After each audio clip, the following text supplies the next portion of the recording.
Story 1. My family moved a lot. Now I know what we were running from. At first I thought it was fun. We lived in an RV. It was like an endless vacation. One week we were in LA, the next we were in Salt Lake City. We didn't know much about our lives before this. We knew we were born in Portland, and that we could never stop moving. We always knew we were a special family. I just guess we didn't know how special we were. My parents tried so hard to have kids and almost lost hope. That's why my twin sister and I were so special to them. They're little miracles. It was annoying, but at least we knew we meant something to them. Amelia and I were fairly close, as far as siblings go. We were kind of each other's only friends, since we were homeschooled. We felt pretty isolated. We never set up camp anywhere fun, no KOA campgrounds with ice cream shops and swimming pools, always driving off-road and living deep in the woods. I guess it was peaceful, in a way, but anyone who grew up near the woods understand it's not something you mess with. The first time I really personally realized something was up was just before our 7th birthday, when we were staying in a place in BC called Kamloops. We weren't supposed to sneak out or leave Mom and Dad's sight, but at the time, we were mischievous 6-year-olds, with a huge, unexplored forest in front of us. What do you expect? We waited until they fell asleep for the night, and snuck out of the RV through the window, which was easy, because the window was just a sheet of plastic held together by a zipper, and we set off, with nothing but a shitty lantern to illuminate the path in front of us. It wasn't long before we saw something strange, a glow. Not from our lantern. It was coming from in front of us. It didn't take long for us to see who, or what, was in front of us. It was a lady, holding a small, homemade torch. But she didn't look much like a lady. Her hair was matted and fallen out in some places, her skin was almost blue and looked rotted. Her teeth were yellow and a few were missing, and I thought you could even see part of her jaw. She was wearing a dirty hospital gown. I didn't know where the nearest hospital was, but it had to be pretty damn far, because the last time I remember driving anywhere with a paved road had to be 3 hours before we set up our camp here. Amelia and I were frozen in fear, and, for the first time since we had mutually decided affection towards siblings was lame, I reached for her hand. That thing reached out its bony arm to us. It moaned something almost indecipherable, like "Mobubu." That was enough to snap me out of it, and I sprinted away, dragging Amelia behind me. By some miracle, we had made it back to the RV, and, by some other miracle, got back in without waking our parents. We didn't get much sleep, and were far too shaken up to even say good morning to our parents, let alone tell them what happened. Would they have even believed us if we told them? Well, after what happened next, I guess they would have to. When we opened the door to the RV, we saw that the remains of what we had left out overnight, a campfire reduced to ashes, the sticks covered in charcoal Amelia and I had used to draw on the rocks, and a makeshift table with a few cans of beans, had been utterly destroyed. It wasn't too out of the ordinary to have our camp ravished by animals. We lived in the woods after all, but this was something no animal could do. This looked set up, like whatever did it had a plan. What we saw written on the back of the RV confirmed this belief. In the charcoal sticks, someone had written, "You can't run forever," on our trailer. Mom made us breakfast while Dad cleaned up the mess. We left shortly after that, and drove for hours, not even stopping for quick washroom breaks. Mom and Dad spoke in hushed whispers as Dad drove. I wish I knew what they had been talking about. That night, I guess because Mom and Dad could see we were shaken up, they took us for a rare treat. A dinner at a real restaurant. A shitty diner, but a restaurant nonetheless. It was empty there, which was why my parents liked it, as they hated crowds. I was over the moon. A root beer float and a greasy cheeseburger was anything a 6-year-old boy could dream of. Which was why I was so upset when Mom and Dad made us leave the second someone else came in. It was just an old trucker. I didn't get the big deal. While we were in the RV, Amelia asked why we had to leave while I sulked in my bunk, a glorified shelf. Mom sighed. I suppose you two are almost 7, that's old enough to know. Well, Zachary, Amelia, the reason we had to leave is because we're scared of losing you. Do you remember what happened when you were 4? I had no idea. My memory was never good, but Amelia claimed to remember. We were in Beaverton, not too far from Portland. She said that when we were 4, we were running around in a field, when a big man in camouflage and bit boots came up to us and bent down to our level. We're not supposed to talk to strangers, Amelia said. She was always a goody two-shoes. I'm John. Now we're not strangers. What are your names? I'm Zach and that's my sister Amelia. We're 4 and our birthday is July 26, 2002. I had apparently said, but I bet Amelia just said I said that to make me look worse. That's when he stopped smiling. He roughly took our hands and started to lead us away. Let's go somewhere fun, Zach and Amelia. I need to take you someplace else. My mom got teary. That's right. If your dad and I hadn't caught you just before you left, we probably would have never seen you again. I took you to someplace safe, and your dad, well, your dad dash. I shot that son of a bitch. In the leg. Hope he had fun crawling back to his house, he said coldly. Amelia and I shot each other glances. Okay, Daddy. I'm going to go to sleep now, she said, climbing over me to get to her bunk. That night we stopped somewhere for the night. I forgot where, probably near the interior of BC or maybe Alberta. I looked out the little plastic window, and I saw her. I saw that fucking lady again. She was staring at me and Amelia in our bunk beds, reaching out for us with that same long, bony hand. I rolled over and tried to sleep, but couldn't, knowing she was there. Life continued on like that for a while.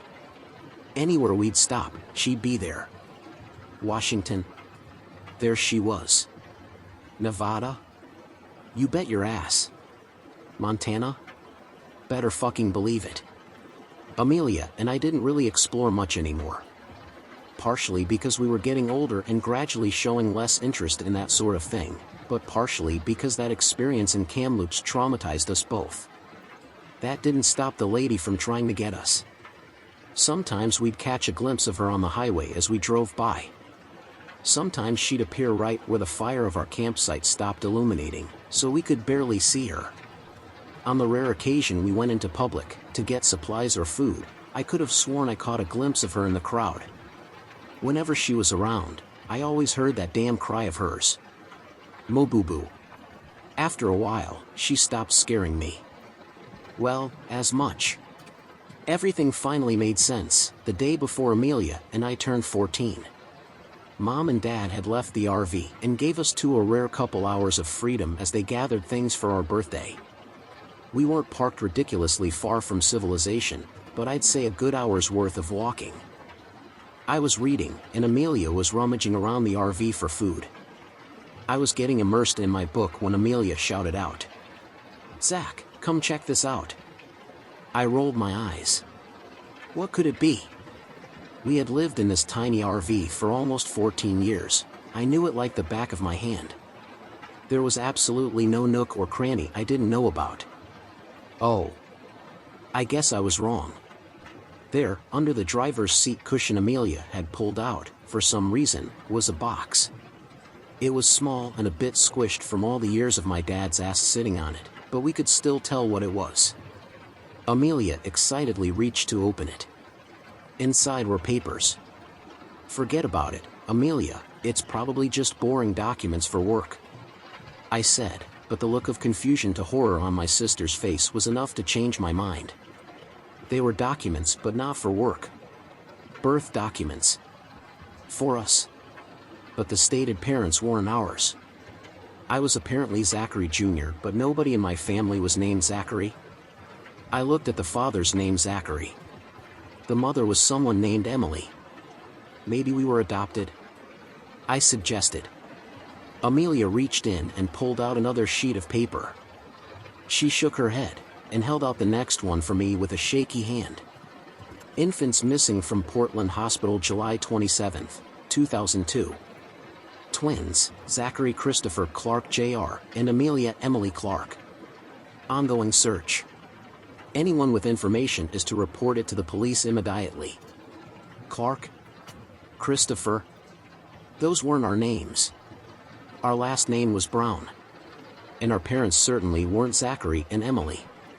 They were Jenny and Kevin. I had a feeling things were going to get worse. I was right, as Amelia pulled out the third and second to last paper. Portland mother of 2 murdered in hospital. Emily Clark, 27, had recently given birth to twins, now missing, when she was smothered to death in her own hospital bed. Police drawing of suspects. We looked at the police drawing. It was obviously not a complete match, but they were basically the only other 2 faces we had seen our entire lives. Mom and Dad. CCTV footage shows the 2 suspects leaving the hospital through a back door with the 2 infants. Search is ongoing. If spotted, do not approach these individuals. Alert the authorities immediately. We were silent as Amelia shakily grabbed the last piece of paper. This was from 2006, we were 4. After an Oregon man allegedly spotted the missing kids and was attacked by the perpetrators, a glimpse of hope is seen in this 4-year-long cold case. Father and husband of the victims, Zachary Clark, shares this message. To my babies. I have no idea where you 2 are, but I will never let go of hope that one day I will see your beautiful faces again. You may not even know who I am, but that doesn't change anything.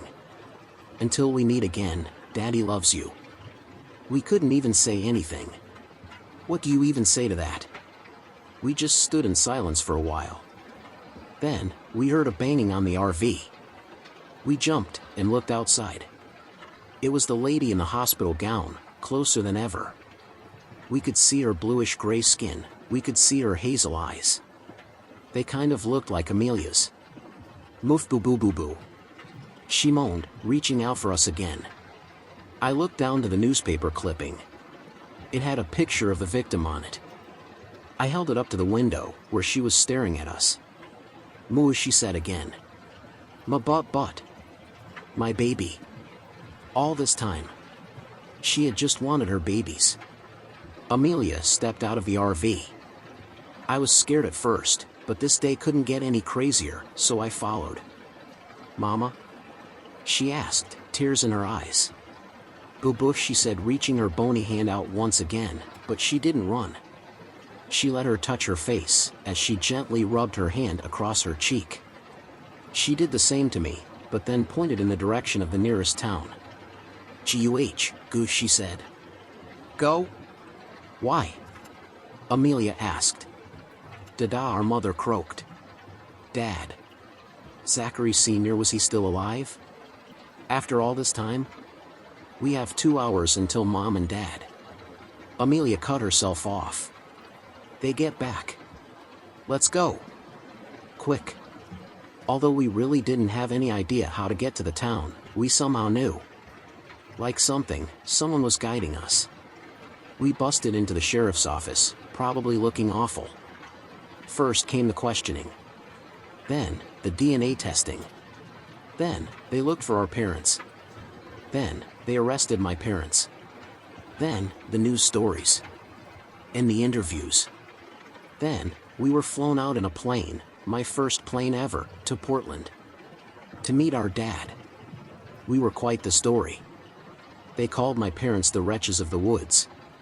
They thought of them as evil witches, who stole us and hid us deep in the woods. I guess they were right, in a way.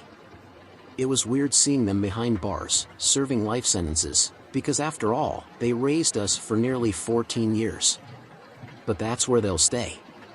No running, no hiding. There's nowhere to hide in a cell. He burst into tears when he saw us. We didn't.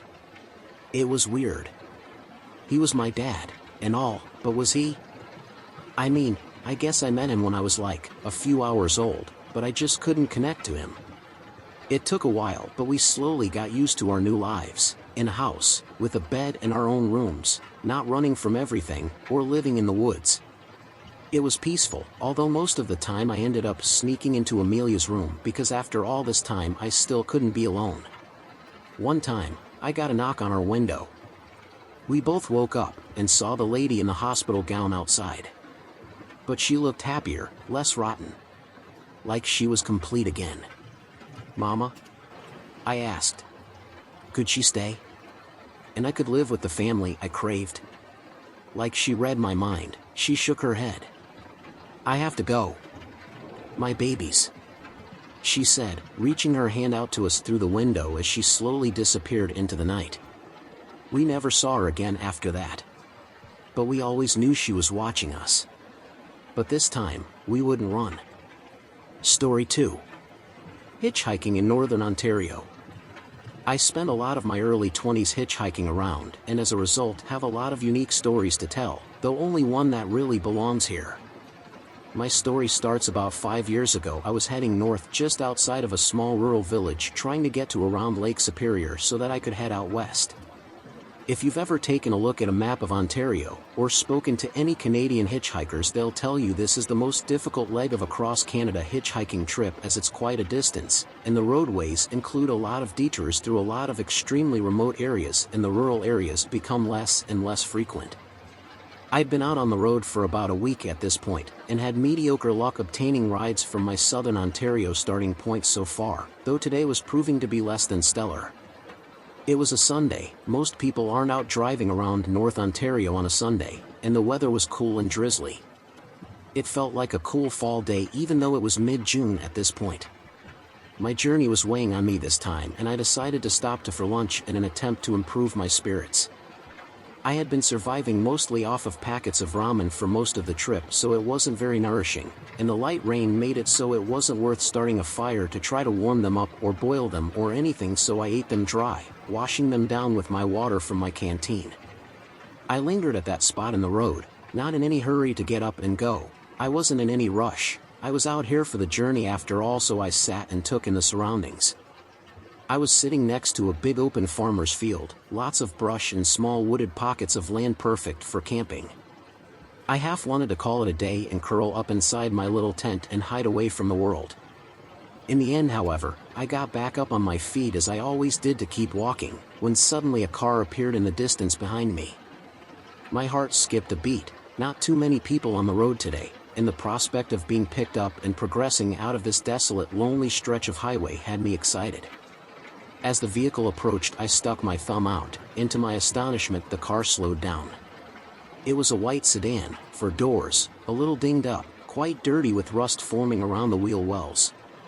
I wasn't too concerned with the appearance of the car though, as most people up here picking up hitchhikers are quite friendly. I picked up the pace and hurried up to the car that was just down the road from me. I could see the driver eyeing me through the passenger side mirror, a scruffy dark man with wiry black unkempt hair. As I approached the passenger side door, the car started moving forward, accelerating and taking off, leaving me very confused on the side of the highway. Had I given this guy a bad vibe? I hadn't shaved in a few days, so I probably looked a little rough, but I hadn't expected that. At this point I was simply feeling a little self-conscious. I kept walking, trying to not let the incident bother me, though perhaps tonight when I set up camp I decided I should probably go with a change of clothes and a shave. The area I was in wasn't entirely void of human life. There were a few farmhouses and fields scattered off the side of the road, though there hadn't been any more cars since the white car, and the loneliness of the journey was back on me. It had been a little more than half an hour since I stopped to eat, maybe 40 minutes, when suddenly I could see another car approaching in the distance, though this time it was driving towards me, and away from the direction I wanted to go. I felt some comfort in just seeing someone else out there, even if they weren't going to give me a ride. Though that feeling of comfort gave way as the car got nearer. It was the same dirty white car from earlier. I was sure of it. As it got close I could see the rust around the wheel wells. As it got closer the vehicle slowed down. Had he changed his mind and decided to give me a ride? I stopped walking and waited for the vehicle to stop. Only the vehicle didn't stop, not entirely at least. It just slowed down to a crawl on the other side of the road, with the driver staring out his window at me. That scruffy face and messy wiry black hair was unmistakable. It was definitely the driver from before. I put my hand up to give an awkward wave, not entirely sure what to do, and the driver sped off, leaving me behind again. This time I felt more than a little self-conscious. I was feeling unnerved. What had the man wanted? Maybe he was concerned with seeing me hitchhiking in the area? A lot of people had the notion that it's illegal to hitchhike in Canada, even though it's not, and I've confirmed this with a police officer friend of my family. The car was gone out of sight now down the road, nevertheless I couldn't shake the uneasy feeling that had come over me. He had stared right at me, though he didn't give a wave, or any other human acknowledgement. I had felt as if the man had just stared right through me. Now you may be thinking, why not go pack up and camp like you had thought to do earlier? Though this was the last thing on my mind, I had absolutely no desire to stay in this stretch of highway any longer. I was determined to make it to a more populated area. As I progressed down the road a ways, the rain started to get heavier. I threw on my bright orange rain poncho, though the combination of wind and rain was making it so my unprotected pant legs were getting soaked through. I came to a long bend in the road with a small bridge that went over a small creek. I decided to get out of the rain for a bit and sit under the bridge for a bit. The last thing I needed was to catch a cold out here. The area under the bridge was dry with lots of large rocks, perfect for finding a spot to sit. Taking my pack off and setting it next to me caused an indescribable release of pressure that felt absolutely wonderful. Even though I always pack light, when your entire life was in one backpack, the pressure adds up over the course of the day. Sitting there in the cool, dry spot under the bridge, I let my muscles unwind as I reflected on the day's events, which up until the white car had been quite drab. The more I thought about the incident, the more I started to chalk it up to being an overreaction on my part. It had been a depressing gray sky day, with rain on and off in the middle of nowhere. Of course I was going to feel a bit on edge. Maybe the guy had thought I was someone else, or just didn't appreciate hitchhikers in the area, or possibly even was just trying to mess with me a bit and thought he was being funny. After about an hour the rain had started to let up, and the sun had even started to show. It was late afternoon at this point, so I decided I should get back at it. As I lifted the pack onto my shoulders, the familiar weight put the strain back on my muscles, and I was brought back into travel mode. Making my way out from under the bridge, I heard a vehicle approaching. Rushing out from under the bridge, I stumbled and fell, causing me to bang my knee painfully against a rock. Quickly getting up, I hurried out up to the road, though by then it was too late. Whoever it was had passed me by. Just my luck, probably the one person of the day who would have given me a lift to the next town. Moving at a steady pace along the road now, I passed the curve of the road and was met with a long stretch of highway that looked flat as far as my eyes could see. The road had some deep marshy ditches along either side filled with cattails, and then thick pine trees and dead brush that looked to be quite marshy. If no one picked me up, I felt this was going to be an extremely long stretch of road. These kind of days seemed to creep up once in a while, long, dull, lonely days that made me wonder what I was doing out here in the first place. It would be easy to call it quits, get to the next town with a bus station, and I had enough money to catch bus all the way back home and crash at my parents' place for a bit. Knowing I had this option was always a comfort on days like today, but it was going to take more than this to make me give up. The sun was just starting to set. I still had a few hours until dark, though I decided then to really pick up my pace so I wouldn't be stuck camping in this weird, almost marshy, dead area.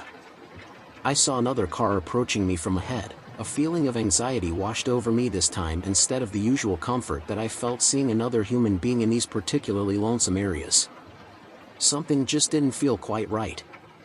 As the car approached closer, I felt my heart sink into my stomach as I realized it was that white car again. How had he gotten ahead of me this time? And what was he doing out here? I reminded myself to breath and try to stay calm. He hadn't done anything to hurt me, and this probably wasn't anything sinister. But when you're alone in the middle of nowhere, it's easy for your imagination to get the better of you, and this car was really giving me the creeps. This time the car went by without incident. The driver, though staring at me out of his driver's side door, didn't slow down or do anything out of the ordinary. The car kept going down the road until it hit the bend and disappeared from sight. Feeling seriously freaked out, I kept telling myself to breath, stay calm, and keep moving. If I saw another car, I'd flag them down and explain the situation. Maybe they'd give me a ride into the next town. People up here are generally extremely friendly and helpful.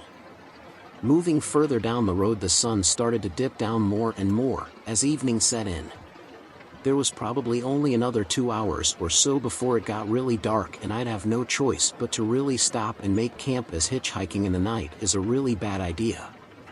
Not slowing down, I was moving down the road when I heard the far-off sound of another vehicle.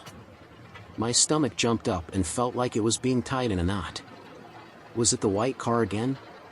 It was pretty far away. At a distance I had no way of telling if it was white or not, so I stood anxiously watching, waiting for the approach, but it didn't seem to be moving very quickly. I stood there watching for a few minutes, and I was now sure whoever it wasn't moving but rather had stopped in the middle of the road. Not wanting to miss out on valuable daylight hours, I kept moving, though I decided to walk backwards and keep my eye on the distant driver. Several minutes passed without movement. The tension I felt mounted as I continued walking backwards. I had to fight with my legs that seemed to want to take off on their own accord into the bodywood cover. Convincing myself that it was probably not worth getting worked up about, and to keep breathing, I steadily counted each step backwards, trying to keep calm. Suddenly the vehicle was moving again, heading in this direction. Pretty soon I'd know if it was the same guy, though I was really hoping that it wasn't. I looked around trying to scout out a path just in case I had to make a run for it, but everywhere off the road was wet and boggy looking. I could run into it, though it'd probably result in soaking myself through in progress and there would be extremely slow. I looked back to the approaching car. It was close enough now that I could clearly see that it was indeed a car, and it was a white car, the white car. I was approaching quickly now. I didn't know what to do. What did this guy want? Why was he just driving up and down the highway in the middle of nowhere? The driver pulled the vehicle up and stopped again, this time about 50 meters away from me. From here I could see the dark-skinned man with the messy black hair staring at me over the wheel. He made a motion with his hand as if to beckon me over. At this point there was absolutely no way I was approaching him. Instead I put my hands up, exasperated, as if to say, "What?" The man rolled down his window and yelled at me to come here. I kept backing away quicker now. There was no way I was getting in the car with this guy. The panic I felt now was barely under control, and I could feel my heart pounding against my chest uncontrollably. I yelled back, "I'm fine, I'm just going to walk it from here, thanks." I fumbled in my pockets looking for anything to defend myself with, but I had packed my knife in my bag. There was no way I'd get it out quick enough to be able to use it in my defense. What a stupid place to put it, though I'd always been naive, thinking this wasn't something that would ever happen to me. "Come here!" The man was suddenly shouting, ordering me over there. No way in hell was I going there now. I darted across the road thinking I could run off in the other direction, forcing the man to turn around before chancing a dash off into the marshy terrain. The white car sped up and pulled up right beside me. I took a few hurried steps back down the road in the direction I had come to get behind the car. "Why did you hide from me?" the man yelled out at me. What the hell was he talking about? I had never hidden from this guy. I didn't even know who he was. "I didn't hide from you. I don't know what you're talking about. Please just leave me alone," I stuttered back at him, scared out of my mind. It was clear this guy was insane at this point. "I came back looking for you to offer you a ride, and you weren't on the road. You were hiding from me. What you got to hide from?" he barked back. Just what the hell was he talking about? Was he the car that passed over me while I was under the bridge hiding from the rain? Anyways, it didn't matter, this guy was nuts. I didn't have anything to hide, and I wouldn't get in the car with this guy in a million years, so I replied back, "I wasn't trying to hide from you. I'm not sure what you're talking about, but I don't need a ride." With a bit of quick thinking I added, "I don't need a ride anymore though, thank you. I was able to call my friends from nearby on my cell, and they're on their way here to pick me up." The man, still sitting in his car, just stared at me for a long while as if deciding what to do. I wasn't sure if he bought the lie about friends coming to pick me up, though I thought it might discourage him from doing anything crazier. "You don't have any friends coming," he said quietly. Though he rolled his window up and sped his car off north down the road away from Maine. I could feel my arms and legs shaking uncontrollably now. It was a good thing he didn't get out, because I don't know if I would have been able to run. Now the sun was starting to set, and I was in a bit of a situation. I wasn't sure what to do next. I could try walking back the way I came from, and try to make it back to the small town or one of the farmhouses along the road, though that would take a few hours and it'd mean walking in the dark, and if that guy decided to come back down the road, I'd be a sitting duck in the middle of the road. After standing around for a few minutes in fear on the middle of the highway, I decided that I'd move south back down the highway in the direction I'd come for a little bit. and look for a way into the marshy wooded area and try to find a dry patch of land to set up camp for the night and hope that tomorrow being a weekday I might be able to flag down a car and ask for help.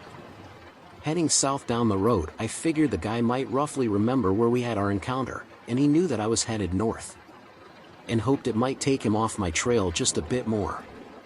I went from speed walking to a light jog to a slow run, which, considering my pack and how exhausted I was feeling, wasn't as easy as it may seem.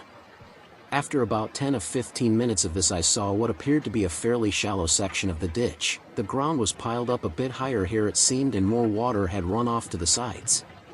Taking care not to make an obvious broken path in the cattails and overgrowth around the ditch, I stepped into the shallow water. I say shallow now, but it was still a little over a foot deep, more than enough to let the water come up and spill into my waterproof boots and soak my lower leg. Climbing back out of the ditch onto the wooded side, I found it was a lot drier than I had expected, though still definitely marshy and mucky in a lot of spots. There appeared to be several clear areas perfect for setting up for the night. Not wanting to sleep too close to the road for fear of being spotted, but also not wanting to venture too deep into the tree cover, I picked a nice spot about 60 or 70 meters in. From here I could see the highway, and if he came driving back down here again I'd see him, but I should be able to lay low enough that he wouldn't see me. Now I have a tiny one-man tent I bring with me, but I didn't set it up this night because I wanted to be ready to start running if I needed to. Also, it's bright yellow and pretty easy to spot in the trees. I had covered it up with dead leaves and brush in the past while camping in places I probably wasn't supposed to camp, but tonight I wasn't taking any chances. I set my pack down next to me on the ground and took a seat on a small fallen over tree trunk.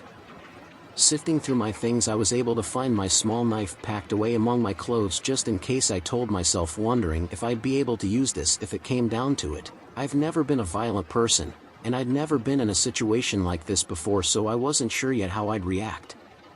The shaking in my arms and legs had started to subside, and I started to realize just how tired I had become. The contents of my pack still scattered around the ground in front of me, I realized I hadn't eaten anything since lunch, if you could call it that. All at once the realization of how hungry I was struck me. Most of the food I had on me was just more dry ramen like I had before, light, inexpensive, and high calories. Though I had a little bit of trail mix left in a plastic baggie, and I mixed what was left of my water canteen with some flavored juice crystals and drank that down with it. I rolled my ground cover out over a dry patch of ground, and got in my sleeping bag and curled up inside it, exhausted, though I was so scared I couldn't imagine I would be able to sleep, and I stayed awake a long while staring off in the direction of the road as darkness crept over my campsite. I kept imagining the man yelling at me from his car again and again with that dry, raspy voice. His voice had been so eerie, you could definitely tell he wasn't mentally stable. Anyways, at some point I must have fallen asleep because I woke up with a start to a bright light passing over me. For a few beautiful seconds I couldn't remember where I was, then it all came back to me, hitting me like a sack of bricks. I startled up, not thinking clearly, and looked around me. That light? What had it been? I could still see it, traveling off in the distance away from me. Headlights, I could see them, though they were still going away. Luckily for me, whoever it was, it hadn't stopped.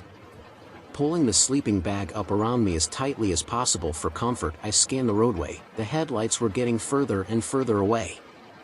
Maybe it wasn't even him? The ordeal might be over by now. For all he knows, I got picked up and was long gone. Suddenly the headlights stopped in their tracks, and seemed to do a U-turn on the road, and were coming back in this direction now. The sense of dread I felt at that moment is something I will never forget, laying alone in a marshy, unfamiliar woods far from home while some unknown man in his vehicle appeared to be searching for me in the dark. Was this the end of me? I couldn't help but ask myself this as I lay there in suspense, trying to regulate my rapid breathing, focusing on the cool night air and the bright night stars that were breaking through the thick tree cover overhead in places. Minus this psychopath stalking me, this would have been a beautiful night. I lay perfectly still, staring up at the sky, listening intently for the vehicle which was now making its way back down the road towards me. I could hear the tires brushing down the pavement and the hum of the car's engine. Suddenly headlights passed over me again, though seemingly slower this time. They passed me by and then stopped close by. Closing my eyes in fear, I could hear the thunk of a car door shutting somewhere in the distance. I forced myself to open my eyes to try and get a look at what was going on. I would have to pull it together to make it through this. Had he seen me, I wondered? It was unlikely, since I was laying very still in my dark blue sleeping bag quite a distance from the road. I know I had tried to cover my tracks coming into the woods, but maybe I had left some behind? Maybe some broken some cattails or snapped a few branches a bit more obviously than I had meant to. Another light appeared, this time a single beam. A flashlight, I could tell. He must have seen something and was now on foot searching for me. He was scanning along the side of the road, and appeared to be looking along the ditch. I heard a faint splash of water in the distance, followed by another. He was stepping through the ditch water and was entering the woods now. Frantically fumbling in my pockets for my knife, I could feel my arms and legs shaking uncontrollably again. My breathing was out of control. I was terrified. I had no way of calming myself down. I tried breathing, but I was so scared. I wished he would just go away. His light was moving back and forth, scanning the terrain. He was going to find me, I just knew it. I slowly started trying to climb out of my sleeping bag. His light now scanning an area off to my right. My arm was shaking so bad now I couldn't get out of the bag quietly, and I felt my hand seemingly against my will, grabbing at the zipper and tore at it, making a loud noise. The flashlight darted over to my direction, moving around rapidly before stopping on me. "What are you doing out here?" he shrieked. "Why do you keep hiding from me?" Trying to say something back, I couldn't. My words were caught in my throat with fear. I just stood there shaking uncontrollably. He was moving towards me now at a steady pace. I could just make out his silhouette, and judging by his long, slender figure, I could tell that most likely I'd be able to take him on. However, at that time I was way too scared to do anything though, and I just bolted off into the woods. Pure panic had taken over as I ran, leaving all my gear behind, straight off deeper into the treeline, running through several wet areas and becoming absolutely drenched up to my knees. Not that I cared at this point. I just wanted to get as far away from him as I could. He was still back there yelling something unintelligible. I ran and ran until finally I tripped over a rock and scraped my arms that naturally reached out to try and break my fall. I didn't get back up, I just laid there in fear, listening for the man. Minutes passed by. I couldn't see anything. In my panic, I had just run blindly away. After some time I heard a distant thunk and what sounded like a car engine starting up. I was still too afraid to move, and I laid in that spot terrified all night until the sun came up. I managed to find where I had been sleeping, and all my stuff was still there, though he had gone through my things as my clothes and equipment was scattered around the ground in a mess. I put it all back in my bag and made my way back onto the road. Today my luck seemed to have returned, because within the first hour a vehicle approached. I watched as it drew nearer, shaking violently again. I sighed in relief when I saw that it was a red pickup truck this time. I didn't give him a chance to turn me down for a ride. I went into the middle of the road and waved my arms over my head, flagging the truck down. Looking back, I must have looked insane because I was covered in mud and dirty water, though at the time I was just so desperate to get out of there. The guy driving the truck was a nice older guy. If I had to guess, I'd have said he was in his 50s or 60s. When I explained what had happened, he agreed immediately to take me into the next town and drop me off at the police station. We drove into a relatively small town, and the old guy offered to come into the police station with me, but I could tell he had other places to be, so I told him I'd be okay from here. I stepped inside the station off the street to be greeted by a friendly female officer at a front desk. I explained what had happened briefly, and she told me I'd need to make a statement to a constable on duty. As I waited to be seen, I glanced around the small department. It was pretty bare bones. A small row of offices and a door that looked like it must lead to some kind of holding cells. On a small cork board on the wall, however, I noticed several missing people posters of those who seemingly had disappeared in the area. Most of them had been my age, or younger. After a few minutes, I was greeted by a tall older constable who took down my story in detail and seemed to have a lot of questions about the white car and the appearance of the man. I felt like an idiot for not getting a license plate after all that. The constable scolded me for hitchhiking in the area and gave me the whole safety lecture I'd had time and time before, though this time it sank in a lot more. He told me I was lucky, and motioned to some missing persons posters on the wall and said that could have been you. I left my parents' phone number with them in case they needed to get a hold of me. I checked up on the case a few times, though as of right now they haven't managed to track down the man or his white car. Story 3. I saw the ad in the school newspaper. Employees needed at local haunted house, $20 a night if you're over 16. Call Toby. Sweet man. $20 a night. I just turned 16 too. $20 may not sound like much to all of you, but for me it is worth it to scare people and kick back. I mustered up the courage to give a call. May I speak with Toby? Yeah, this is him. How can I help? My name is Jack and I saw your ad in our school newspaper. Are you hiring? Yeah, I'm hiring. Have you ever worked in a place like this? No, I haven't, but I'm involved in my school's drama club. And I am a horror fanatic. Okay, that sounds good. I'll tell you what. Don't show up here in some Dollar General costume. Find some cool character and I'll give you a few spots to float around in. If you do good, I'll find a permanent spot. Show up at about 6:30 so we can talk further this Friday. Sweet, I landed the gig. But now I had to find a costume. And at 16, I just had lawn mowing money I saved. I talked with my drama teacher and she let me borrow some items from the theater. To paint you a picture, I'm about 6 feet 1 inch. Roughly 160 pounds, so I didn't have a big intimidating factor. But I was able to borrow a solid black outfit. Almost like a 3-piece suit. I put some chains around the buttons and I spiked my hair. What little money I had went to face paint and eye contacts that were red. I showed up and ran into Toby. Hey Toby. I'm Jack, I spoke with you the other night. Oh hey dude. Sweet outfit, much better than the normal teenagers that come here. Let me walk you back to the spots and you can take a pic. First come first serve, you know. So he walked me around and I saw several spots. One that involved flipping a switch to shoot a ball of propane at a candle to make a small explosion. A picture drop where I scream. One where I could jump around a corner at people and scream. But we found my room. It was a pretty cool setup. But I would be sharing it with a partner. Which is fine, a more experienced dude. The room had strobe lights quickly flashing. There was a chair in there facing a TV with the TV static running. Creepy piano music playing. A mirror in the corner. Perfect. Toby let me go and told me to have fun and see him at the end of the night for payment. My roommate, Chet, was cool as hell. He brought in airplane bottles of vodka and let me hit his wax pen. He would sit in the chair and stare at the TV. When he saw our victims coming through the mirror, he would go crazy.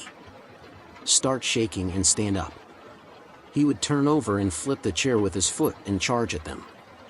Of course we were not allowed to touch guests, but we could intimidate them. They would run and there I would be in the corner, looking statue-like, and I would let out a might laugh, which I proudly practiced all week, and would start banging on the tin near me. All of the noise, flashy lights, and general atmosphere scared every single group, every single time. I'm pretty sure we even made one dude piss himself. While we had a slow moment, Chet handed me a list. He explained to me there were rules here. To survive. I laughed until I saw he was completely serious, and I observed them. Rule number 1, if you see a man with his dog carrying a bucket in the evening whenever you come into work, be sure to ask him if he is also working tonight. If he says yes, tell him that you are as well and which room you'll be in. If he tells you no, tell him to enjoy the night off. Rule 2, if you hear someone knock on the door, quickly hide under the bed. Do not get out until you no longer see what comes in. He can sense you, but he will not look for you. 3. Don't step outside after 1:50 a.m. to smoke. 4. If a woman comes in alone and offers you a drink, sip on it. But do not accept her kiss. 5. Have fun. This is really a cool job, but it does have its risk. Whoa, that is some deep shit. You swear this is serious? On my life, bro. Your spot is only available because the guy before you didn't follow the rules. Well, the night went as intended. Great. No signs of anything wrong. All my new coworkers were going to Denny's to hang out after work. They invited me. Right as we got to the parking lot, I realized I forgot my jacket. I ran back into our room, and that's when I heard it. The knock. This wasn't any ordinary knock. We were used to people banging their hands against the walls and door before getting in our room due to the previous room scaring them. This was a tap. Like someone was asking to be invited in. I quickly hid under the bed, and not 10 seconds after, a figure walked in. I didn't get a good look of him. But he walked to the bed, and I could see he was wearing some work boots. Oh boy, do we have us a new feller here. We're gonna have fun. I know where you are, better not let me see you, cowboy. He walked away, and I could see he was heavy. Overalls on and a pig mask. He looked like a normal person, but had malicious intentions. Either way, I didn't want to stick around and find out. I'm not proud, but I pissed myself. Something about how that man pig knew where I was shook me to my core. To be honest, I didn't want to come back after that. But if I could follow the rules, I should be okay, right? As I was pulling into the workplace, I saw the man walking on the road. The man with the dog and bucket. He was tall and skinny. But it almost felt unnaturally tall. He had long stringy hair, it looked almost like fishing line. As I walked up to him, I noticed the dog looked more like a coyote. Very mangy, pretty old, and very patchy hair. I was too afraid to look in his bucket though. Going into work today, sir? No, I don't think I will today. Alright, enjoy your night off.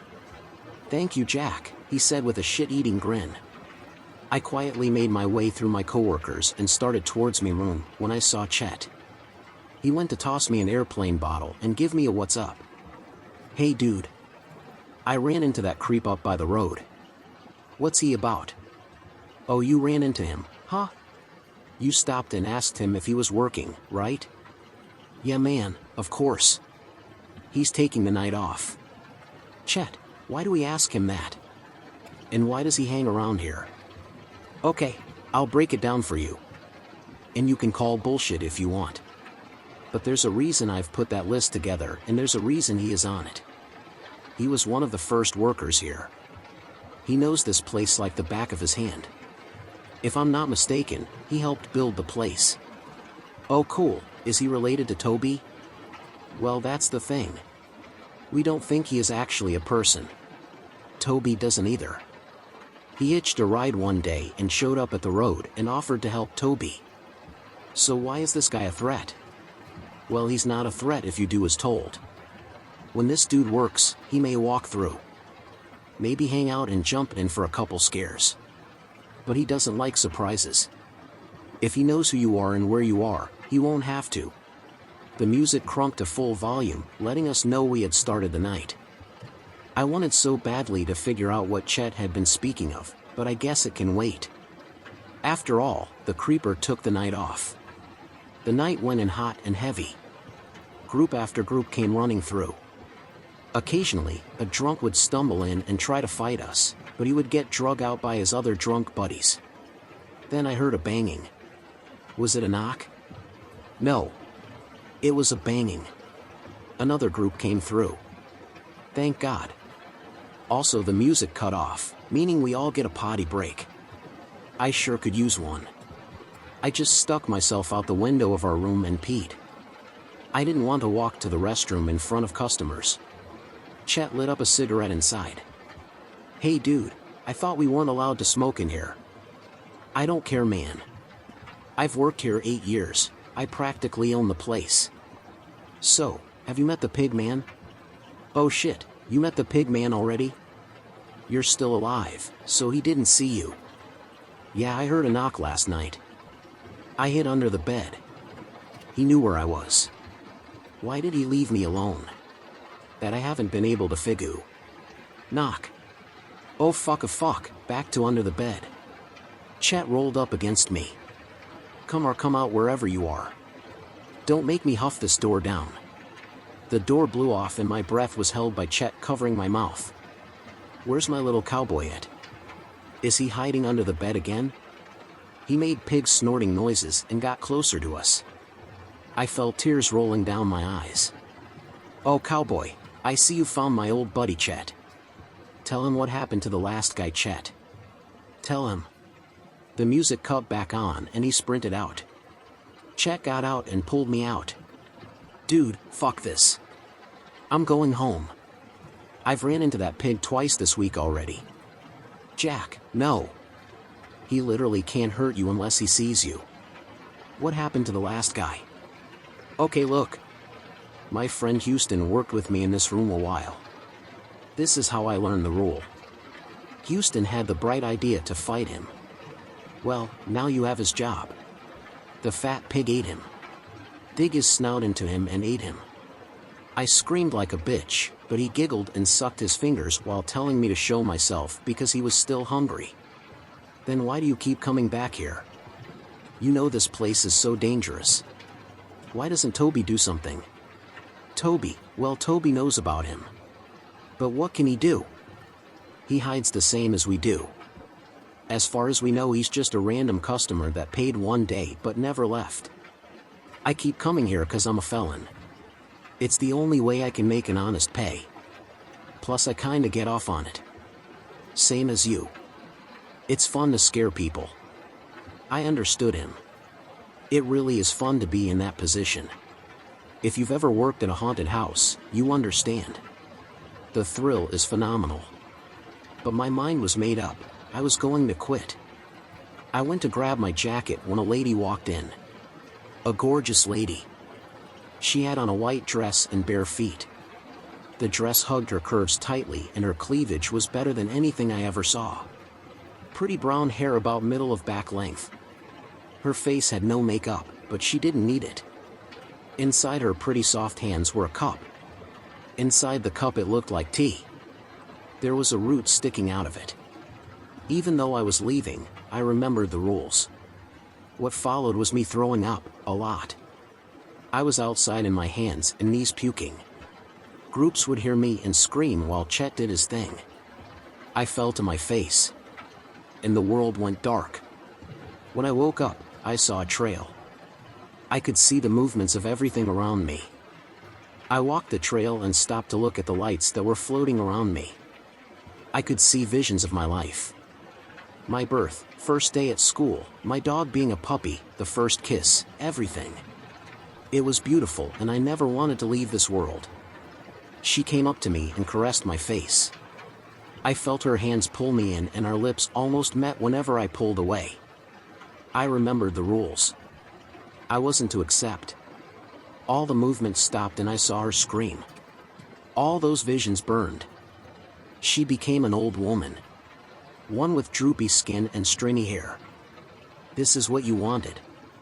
I then saw visions of the pig man chasing me, yelling things and snorting. Come here, my little cowboy, come here. He grabbed me and chuckled at me.